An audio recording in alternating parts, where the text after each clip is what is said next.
Why on earth did Prime Minister Justin Trudeau invoke the Emergency Act, and what exactly does it give him the power to do? I'm Candice Malcolm, and this is the Candice Malcolm Show.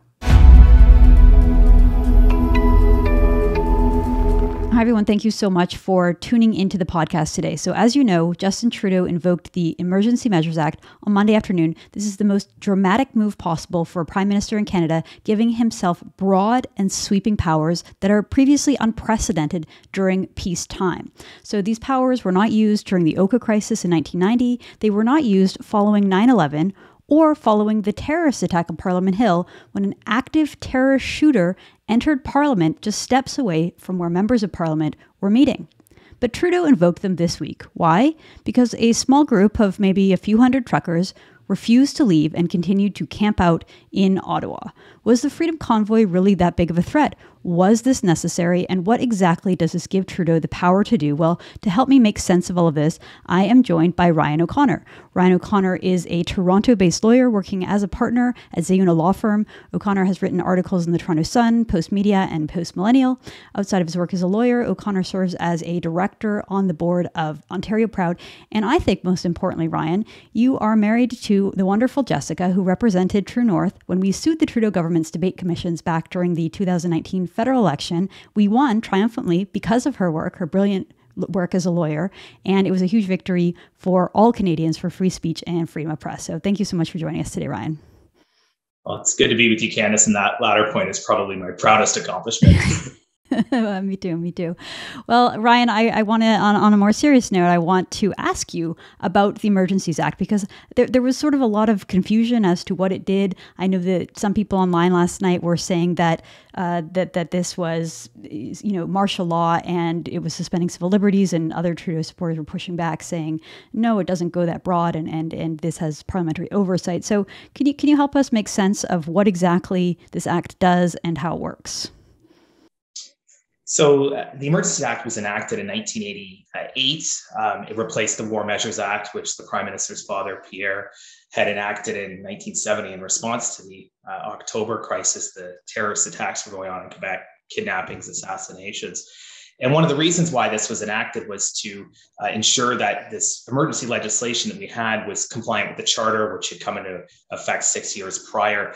There are very strict criteria that have to be met in order for the federal cabinet, in this case, to declare what's called a national emergency. There has to be, broadly speaking, a threat to public safety that's beyond the capacity of a province to deal with. And in fact, the national emergency is defined as being beyond the capacity of any of our current laws to address. So it can be seen to be sort of a last step for a government that has exhausted all options in a time of actual crisis.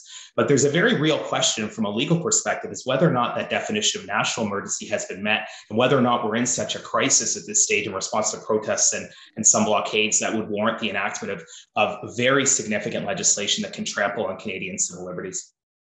Well, so what does the Trudeau government say? Like, they must have issued some kind of legal document saying what the crisis is, why they believe it's a crisis, and why the current laws are not enough, insufficient to help them deal with this. Well, they've issued an order in council, which is an order of the federal cabinet. One of the justifications was the economic impact that some of these blockades have had. And let's bear in mind that the blockade in the Windsor-Detroit area, the Ambassador Bridge in Ontario, has been cleared. That blockade's no longer impacting the local economy or the Canadian economy broadly. There are still some blockades at border crossings, we understand. But it appears that law enforcement officials have the ability and the discretion to deal with that. But some of the other justifications, again, just don't make sense. They're concerned about political donations that might be financing the trucker convoy and the blockades. And again, citing the economic impact that the blockades have had because Canada is recovering from the pandemic. We've had 2 years where government policy has imposed very significant restrictions on the economy that have had economic impacts for small businesses, and individuals. So the government's using justifications for these extreme measures that, frankly, have existed for the last 2 years, and it hasn't utilized. So it's a bit perplexing reading the order in council. And there's also a reference to an impact, I'm paraphrasing, on supply chains, on economic activity. Well, the government's mandates have had that impact on economic activity long before these blockades were imposed. So those are some of the justifications that the Trudeau cabinet has used to justify invoking this national emergency. Okay, one other question on this topic of why they would do this. So there was a tweet on Tuesday afternoon from Ashley Burke over at the CBC. She writes this: Public Safety Minister says what's driving the demonstrations across Canada is a, quote, very small and organized group driven by an ideology to overthrow the government through whatever means they may wish to use, unquote. She goes on to say that Minister Mendicino said that the arrest in Coutts, Alberta is an example of this, what the government is concerned, talking about how a cache of weapons were seized. And she continues to say Public Safety Minister Mark Mendicino has said there have been multiple people trying to characterize the blockades as about vaccines and mandates and about fatigue with the pandemic, but he says that is not what is driving this movement.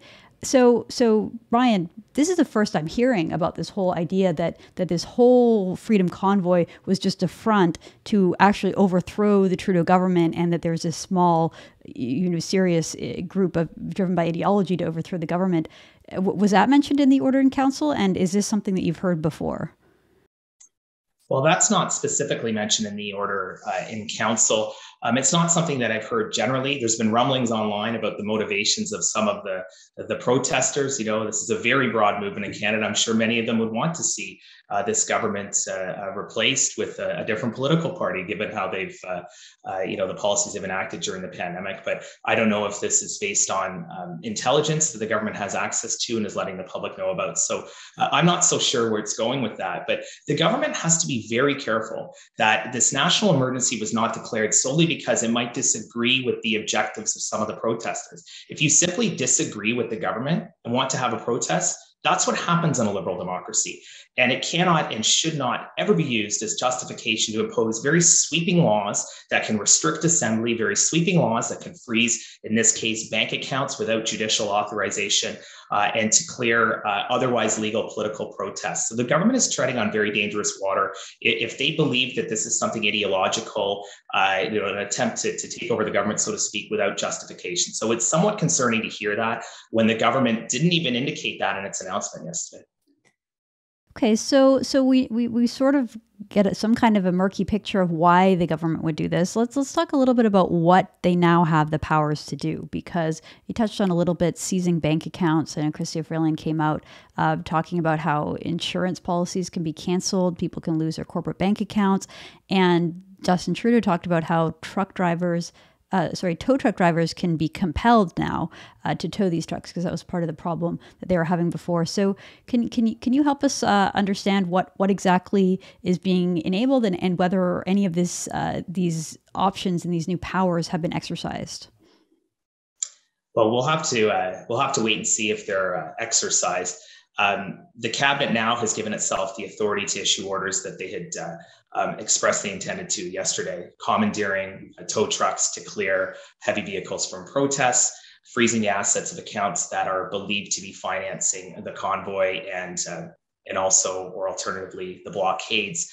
Now, the cabinet can, if the legislation was properly invoked and the emergency was properly declared, then the government does have wide latitude to issue those regulations. Some of those regulations haven't, to my mind, been published yet, so we'll see. And the government does have 7 days to issue a motion before Parliament, which can be discussed and debated about its justification and its intentions. So a lot of this is still unfolding and remains to be seen, but this is very broad legislation that does allow cabinet-wide latitude to issue those orders, and some of those have very significant civil liberties implications. Commandeering private property and freezing bank accounts are the most significant of that.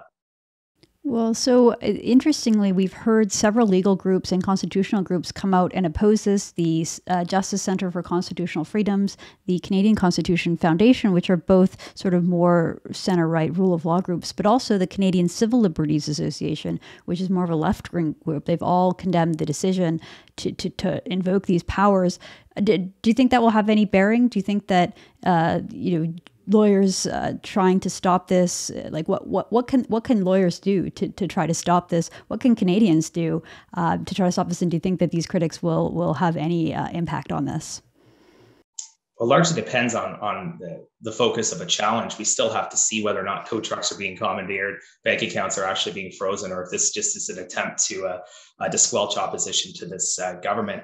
It is heartening from my perspective to see those who might be identified as more progressive groups, as well as groups on the other side of the spectrum, more conservative in nature, opposing this. That tells you that a lot of lawyers oppose this. This again this is unprecedented. This act has never been invoked before. And those who have been lobbying for the invocation of the Emergency Act, whether they be politicians and those maybe supportive of this government, we know the NDP has endorsed this. Despite not endorsing a lot of the recent pandemic restrictions necessarily, it's unfortunate to see them endorsing it, but at the same time, it's heartening to see that there are people who generally oppose this. And look, at the end of the day, if you oppose the protests and the motivation behind them, and oppose the blockades and the motivation behind them, what's to say the government can't use these powers in the future against a cause that you support? And it should give all of us pause as Canadians, as well as lawyers, that when you start to exercise this power and it starts to become normalized, it may be used against causes that you believe in. And we're all for it in a liberal democracy if that's the case. Absolutely. And so many of the people who are okay with it today or cheering it along were the same kind of people that were ripping their hair out over Stephen Harper's. Like I saw Stephen Taylor tweet that many of the same people who agree with this were very upset when Stephen Harper removed the long form census, and that was something that they thought was a threat to liberal democracy. And here they are standing quietly by.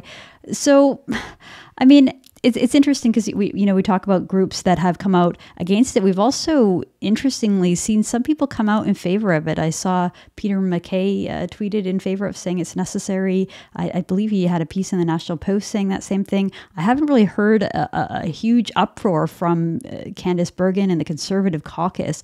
Why do you think that there haven't been more? Why hasn't there been more political pushback? Doug Ford, the Premier of Ontario, seems to be perfectly happy with it. Why are these Conservatives going along with a huge power grab by a Liberal Prime Minister? I think there's a tension there with those on the Conservative side of the spectrum, because they often portray themselves as being supportive of law and order. And, there are some lawbreakers, like, the best example was the Ambassador Bridge blockade. Any sort of blockade of critical infrastructure should be dealt with in the confines of the law. But the law already allowed governments, and police to clear the blockade in Windsor without a national emergency. We've seen some of the other blockades be cleared out in various other places. So I think there's a tension on, for Conservative Party to say, well, they want to still support law and order, and this is a way to do so. But what I find fascinating more generally is that no one on any side of the political spectrum seriously called for the invocation of the Emergencies Act when our critical infrastructure, rail, forestry, and the like, were being impeded during the protests and blockades in February 2020. No serious person was advocating for the potential suspension of civil liberties and the imposition of the Emergencies Act. Yet for some reason, that's par for the discourse this time. And I find that to be incredibly disheartening. No one should approach this from a political perspective. They should approach it from a civil liberties perspective. And I think we should all be alarmed wherever anyone is on the spectrum about the challenges of civil liberties that this is presenting. Well, that sort of reminds me, we saw the image right around the same time as Justin Trudeau was making his announcement of invoking these Emergency Measures Act. There was a pretty ruckus-looking protest in Gastown, in my hometown of Vancouver, where they violently desecrated a statue, tore it down, the statue of Gassy Jack, who that's sort of the latest person on the hit list, I suppose, for some left-wing activists. They pulled the statue down. Interesting, because I haven't seen any of that kind of violence or desecration or destruction of private property at the trucker protests, but yet, to your point, no one would have ever imagined invoking emergency measures over these things. Why does a society, why does the Prime Minister treat left-wing groups so differently than pro-freedom working class groups? Well, the Prime Minister sees that there's an emergency, but it's not a national emergency. It's a political emergency. The Prime Minister is being squeezed from both ends of the spectrum. We've seen that in recent polling numbers. His response has been seen to be inadequate by those who want a more forceful response, and he's also being opposed by others in the political spectrum who want to see him remove all mandates and all COVID restrictions and let Canadians move on with their lives. So that's created, as I said, a political emergency for the Liberal Party, and they're taking an opportunity, ironically, 2 years into the pandemic, when there may have been justifications potentially at the beginning of the pandemic to assert these powers.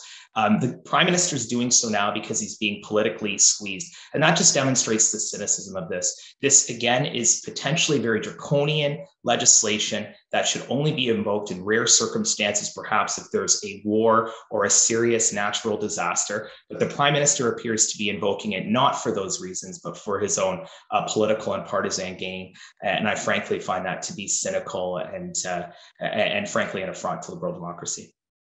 Well, I agree. I hope he pays a political price. Well, final question for you, Ryan. So what do you think is lying ahead? What's going to happen in the next few days here, both in Parliament in terms of getting this Emergency Act through to the point where they can actually start using the powers, and then once those powers are enabled, what do you expect to see on the streets in places like Ottawa? I don't know if there's anyone left in Windsor. I don't think so, but in wherever else these trucker convoy protests may pop up. Well, we saw with Ontario's declaration of emergency, it really didn't change things aside from clearing the blockade, which would have presumably been cleared anyways. There was a court injunction. The trucker convoy in Ottawa has been there now going on 4 weeks, and I don't think they're going anywhere. I don't know that there's an appetite to clear those individuals out, nor should there be if they're peacefully protesting in the parliamentary precinct. But what is going to unfold in Parliament over the next few days is very interesting. The Emergencies Act requires that the government table a motion for consideration within 7 days. The national emergency can exist for 30 days. There are opportunities to extend that. But there's also a built-in accountability mechanism. And I just wonder if the Liberal government has really considered that. There has to be an inquiry into the use of the emergency power. That inquiry has to start within 60 days after the end of the emergency. And there has to be a report to Parliament on that inquiry within 360 days of the emergency. So there's a built-in accountability mechanism. And while we hope that if there is overreach, that lawyers and legal organizations will be challenging any government overreach, particularly if it breaches the Charter of Rights or Constitution otherwise, there is a built-in accountability mechanism. And I'm hopeful that from that accountability mechanism over the next year, we'll see recommendations that will restrict government from ever using this tool, which should be rarely used, but using it as a tool for political gain as opposed to supporting public safety and public health. Well, it's going to be really interesting to watch it unfold. I hope again, Trudeau pays the price. I hope this backfires on him because, again, we've seen unbelievable abuses of power over the last 2 years, restrictions on our freedoms, and to pretend that this is some kind of a national emergency that warrants even more temporary emergency powers, I think to many Canadians is just a complete farce. So, Ryan O'Connor, lawyer in Toronto, thank you so much for joining the show. Thank you for helping us understand and break everything down. Good to be with you, Candice. Thank you. All right. Thank you so much for tuning in. I'm Candice Malcolm, and this is The Candice Malcolm Show.